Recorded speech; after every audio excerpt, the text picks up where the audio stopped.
This is Radio Entrepreneurs. We are live on the air. My name is Jeffrey Davis. I'm the host of the show, and if you want, you can find us 24/7 by typing in Radio Entrepreneurs on your smartphone, and the app will come up, and we're always accessible. Our network is growing worldwide. We've touched people in more than 26 countries, and proud of it.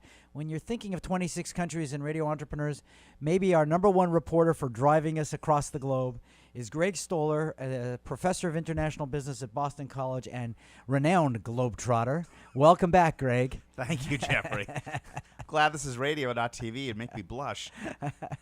Well, that's nice, and you're deserving of all the compliments. Thank you very much. So, what's the story today? Story today is that we are 3 weeks away from headed back to Beijing to wrap up our international consulting class. Wow.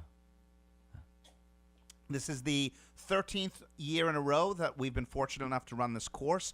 The last 12, so this is going to be number 12, is with our current client, CCAFM, China Consultants of Accounting and Financial Management. They are our partner in China, and they have been sponsoring this program, as I said, for well over a decade, and our students are excited. This is probably the best year it's ever gone. The reason I say that is I've got 2 teams of 7 students apiece.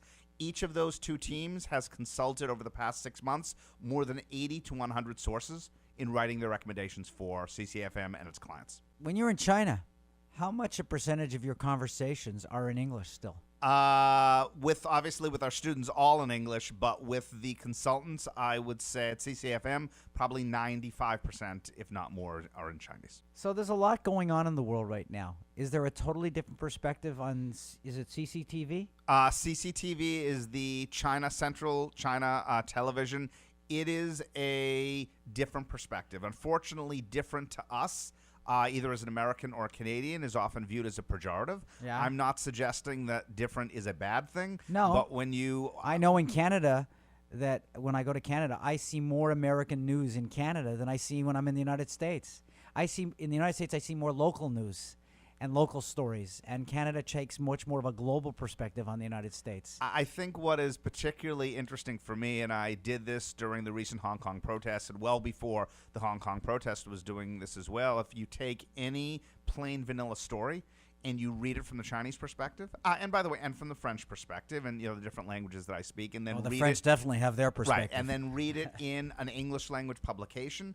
In many cases, I'm not going to BS our listeners that you wouldn't be believing it's the same story. It's not that dramatic, but certainly there no amount of reporting is ever unbiased, I guess is the best way of putting it. Again, I never introduce religion and politics into my classes, but How can you not? Because it's not appropriate in a business classroom. But But politics affects business. That's true. But I guess my point is that for several years, mainland China followed through on its promises to leave Hong Kong as is. I think people obviously don't think of countries as being corporate entities, but they are. I mean, they've got revenues, they've got expenses, and you're right. That's what right. it was, and it was and a police forces and education. It was a corporate entity, right, and they right, protected right. those corporate entities, and it's ultimately they gave that corporate entity, like a merger, back to China. Correct.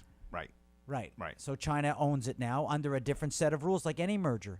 And the people who worked in the old company, as an example, don't like the new culture. But I think... And want a new set of rules. But I think it's different because it's one thing to have never had something, and then they're going to change Take it the away. rule. But now if you're taking it away, something you've had, I think it becomes a little bit more nuanced.